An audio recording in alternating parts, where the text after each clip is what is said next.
상해서 시간이 없습니다. 시간이 없어서 그러니까 네, 오기영 의원님. 국민들이 같이 보고 계셔서 함께 그래도 이 상황을 이해를 좀 해야 될 것 같아서 저도 잠깐 좀 생각을 정리해봤습니다. 현금 6억 원을 집에 쟁여놓고라고 하는 문구를 표현을 했고 또 그 속에서 이제 공직자윤리법 위반을 이야기를 하셨기 때문에 이건 공직자윤리법 위반이라면 저는 검증의 영역이라고 봅니다. 논쟁할 수 있는 영역이라고 보고요. 그러면 이제 이런 경우에 현금 6억 원을 집에다가 쟁여놓고 하는 것이라면 그 점에 대해서 어떤 식으로 문제제기라고 만약에 문제제기를 했는데 그때 답이 안 나오면 고발하는 거죠. 그 고발에 따라 수사기관이 책임지는 거고 후보자를 임명하더라도 후보가 책임질 수밖에 없는 사안입니다. 그다음에 이제 반대로 논쟁을 하다가 보는데 후보자가 해명을 못했지만 결과적으로 이게 허위냐 아니냐가 논란이 될 수 있지 않습니까? 그 국면에 따라서.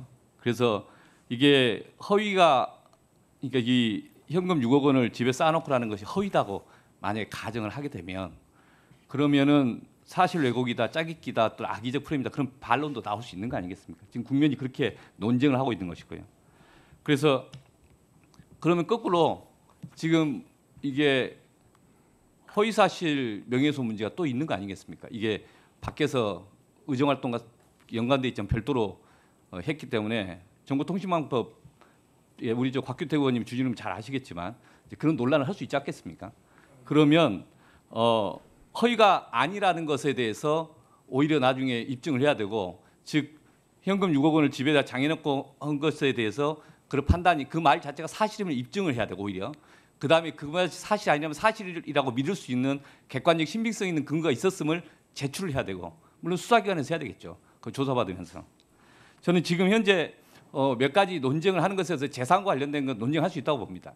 어디까지 논쟁할 것이냐 그리고 그것이 현재 후보자의 도덕성 그다음에 국정 판단 능력 뭐 국민에 대한 신뢰와 관련해서 논쟁이 있는 부분 논쟁의 영역으로서 많이 할 수 있고 지금도 이런 토론을 하는 것 자체가 무의미하지 않다고 봅니다. 그러나 실제 각 그 이슈를 할 때마다 그러면 후보자에게 무슨 관련성이 있는가 어떤 지점에 대해서 그것 때문에 이걸 묻는다. 그걸 좀 더 밝혀주실 필요가 있다. 그렇지 않으면 역으로 이게 문제가 될 수도 있다.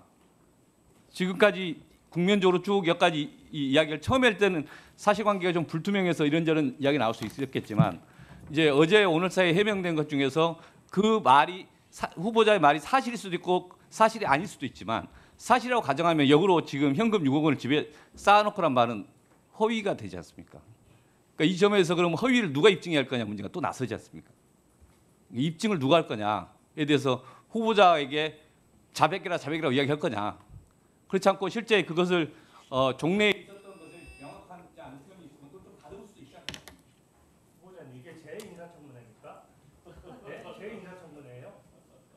너무 심하지 않습니까? 이게 자료 제출 연속이라서 만약에 정말로 그게 허위사실이라고 생각하시면 저를 상대로 직접 고발을 하십시오. 저는 허위사실로 전혀 생각하지 않아요. 저는 그런 거 갖고 고발할 필요를 그냥 고발할 필요를 느끼지 못하고요. 허위 사실이라고 이미 주진우 의원님께서 아까 설명하지 않으셨습니까? 내라고 하는데 계속 저 그걸 가지고 얘기를 하세요. 아니 주진우 의원님이 아까 6억을 쟁여놓은 뜻은 아니라고 설명을 하심으로써 6억을 쟁여놨다는 오인을 하게 하는 것이라는 허위 사실이라는 것을 이미 인정하셨기 때문에 네. 자, 국민들이 대부분 모르신다고 생각합니다. 조용히 하시고요. 네. 자, 뭐 6억 쟁여놓은 건 그거 아니고 6억을 현금으로 받아서 이렇게 한꺼번에 6억 받아서 쟁여놨다는 얘기는 아니고 그렇게 설명이 아까 다 돼서 막 시청자들도 다 이해하는 것으로 생각하고요. 됐습니다. 제가 진행해야 됩니다. 지금 너무 늦어가지고 자료는 적극적으로 또 성실히 빨리 조속히 제출을 해주시길 다시 한번 촉구합니다. 그럼 이어서 질의를 계속하겠습니다.